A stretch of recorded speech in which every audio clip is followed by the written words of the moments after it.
Welcome to this month's Schuman Talk.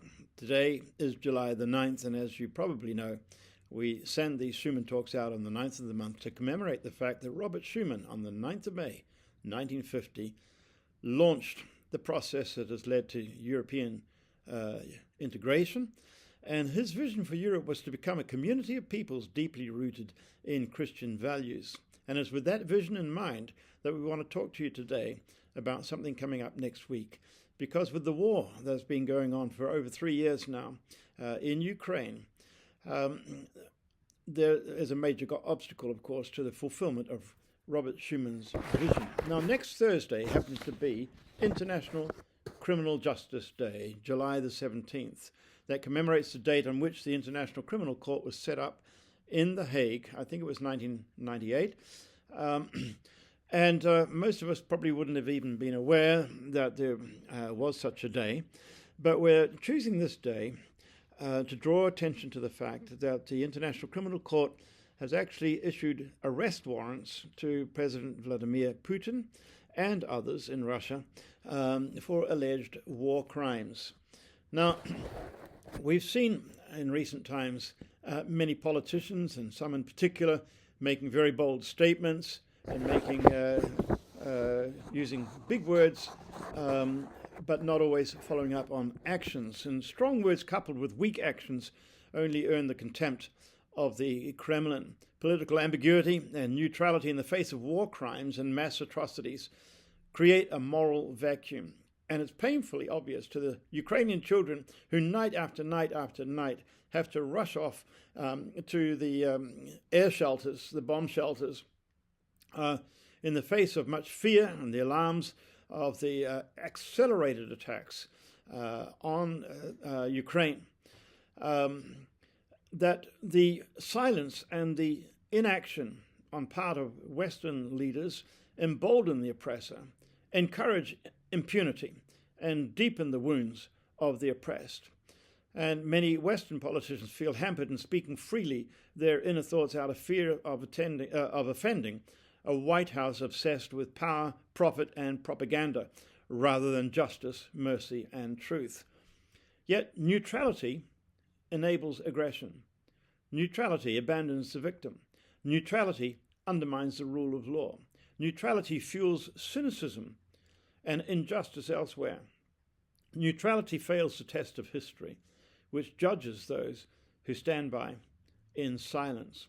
So, who will speak out and stir a global moral conscience? When the politics falter, faith must speak out. For silence is complicity. And the Ukrainian faith communities, organized under the umbrella of the All-Ukrainian Council of Churches and Religious Organizations, called last week for faith communities worldwide to pray, to advocate, to act in solidarity with Ukraine and all who suffer from violence and justice. Now, I find myself in a situation of being asked to help organize this event. I was involved in 2018 in a forum in Kyiv with 120 leaders from different areas of society, including Viktor Yushchenko, the former president, the one who was poisoned, you may remember. And they asked me to share the story of Robert Schuman and the reconciliation that took place between the French and the Germans, because they realize this is what needs to take place in the future to bring lasting peace. They realize that the swamp was never drained after the Second World War. And they listened attentively as I gave them for a quarter of an hour the short version of the story of how the French and the Germans reconciled after the war, a very different reaction to response to the outcome of the war than in the First World War, which only sowed the seeds of bitterness and resentment that led to the rise of Hitler, who promised to make Germany great. And this, of course, is the motivating force behind Vladimir Putin. He wants to make Russia great again. He wants to restore the collapse of the Soviet Union. And so, in the light of this story of reconciliation and forgiveness, Ukrainian leaders asked me to write something about how do we lay spiritual foundations for the rebuilding, the transformation of Ukraine. And out of that has come this request now to help set up an event for people of different faiths from the Ukraine, from Europe, from around the world, to unite together, firstly, in a interfaith Zoom online meeting that will lead to other events that will kick off a sustained campaign for advocacy and for humanitarian aid, as well as sustained prayer. They're not asking for weapons, but for solidarity, not for sympathy, but for a response, not for a kind word, but for moral and spiritual leadership. So this is going to be taking place next week on July the 17th, on Thursday, at 3 o'clock in the afternoon, that is Central European time, Amsterdam time. It's going to be 4 o'clock in Kyiv, and it will be 9 o'clock in the morning, for example, in Washington. Now, we will not be announcing the video link online. We're not going to be putting that on a website somewhere. We will send those video links to people who are part of prayer networks and other faith networks, or you can inquire directly from me at jeff@schumancenter.eu if you would like to be part of this day. So who's going to be involved? Well, the Ukrainian Church Council of Churches and Religious Organizations involve Orthodox, involve Catholic, involve Protestant, involve Evangelical and Pentecostal. There's also synagogues involved and mosques involved and others as well. So we're calling people of all people of good faith to join together in this event, where we're going to try and take some time to look at the current realities. We hope to have a guest from the International Criminal Court to tell us what is the work of this court and why it is so important in trying to counter the work of the world's bullies. And we will be also looking at what are these war crimes behind the arrest warrant against Vladimir Putin. It's very interesting just today. In fact, just within a matter of hours ago, it was announced that the International Court of Human Rights in Strasbourg has indeed found Russia fully accountable for the downing of the Malaysian Airlines flight some years ago, which killed nearly 300 people, many of them Dutch as well. And so, of course, the UN can't do things about this because the UN is hampered by the possible veto of countries like China and Russia in the UN Security Council. And so that's why the International Criminal Court is very important. It's important for us to be aware of this. We want to include input, reported input from people like Bono, who said, Ukraine is a David standing up to the Goliath. The whole world must be their slingshot. He said, this is one man's war, and there's one man who could end this war.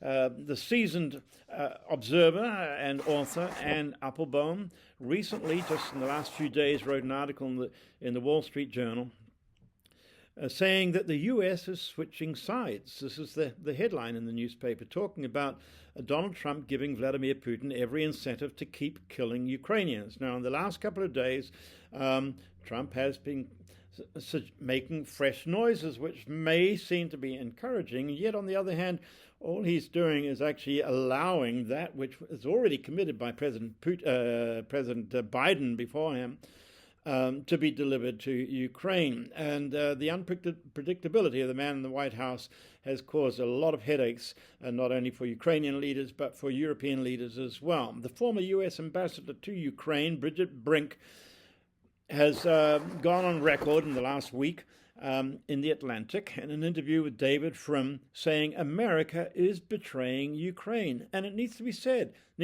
clearly. But European politicians are having to appease the man in the White House. They cannot just speak out really what they are thinking because they do not want to aggravate the situation politically.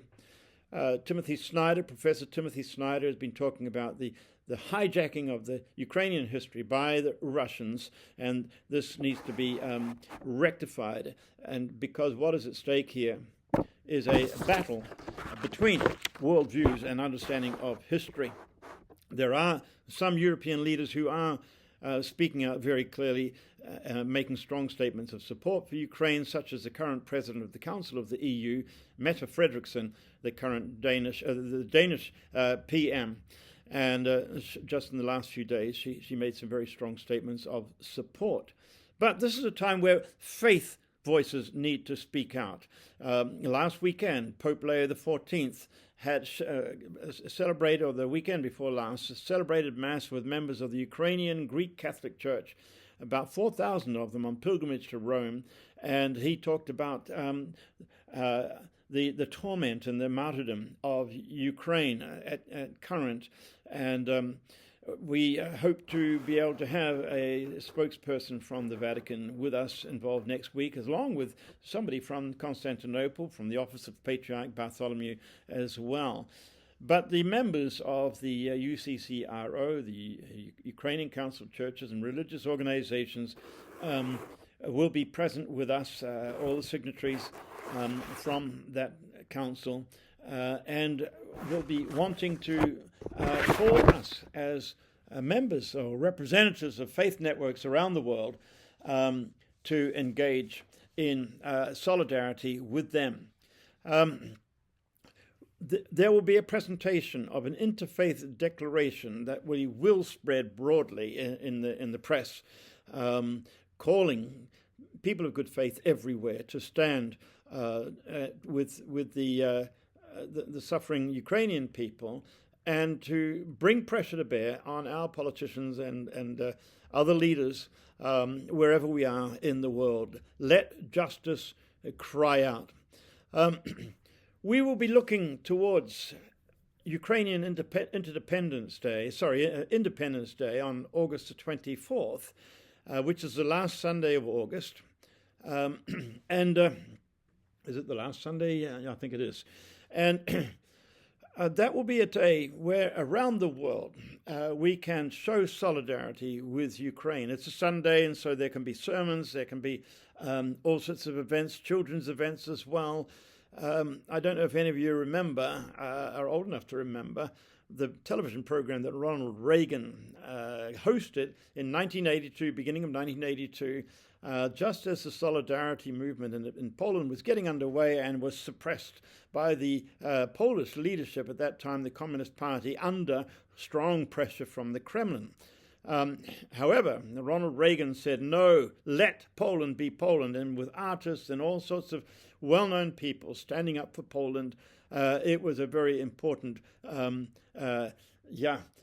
strong influence that came from the West to say, no, let Poland be Poland. We need to say, let Ukraine be Ukraine. This is a global day for solidarity with sermons and prayer liturgies, days of prayer and fasting. We want to suggest a minute of silence at noon, and then a minute later where we remember the war victims, and then a minute of loud clamor for justice and a just peace, with church bells, with pots and pans and car horns and shofars and so on. A day for concerts and radio stations to feature Ukrainian music and so on.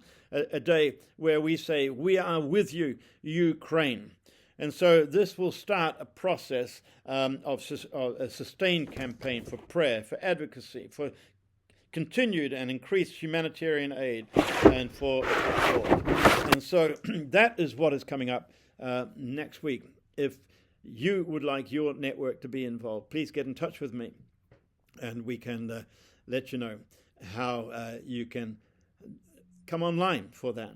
So those are 2 days, July the 17th, next Thursday, the online Zoom meeting called by the Ukrainian Christian Council of Churches and Religious Organizations. And then secondly, August the 24th, Sunday, August the 24th, Ukrainian Independence Day. Let's stand with them that they can continue their fight for freedom and come through to a full place of stable and just freedom. So, thank you for listening to this, and I wish you very good vacation.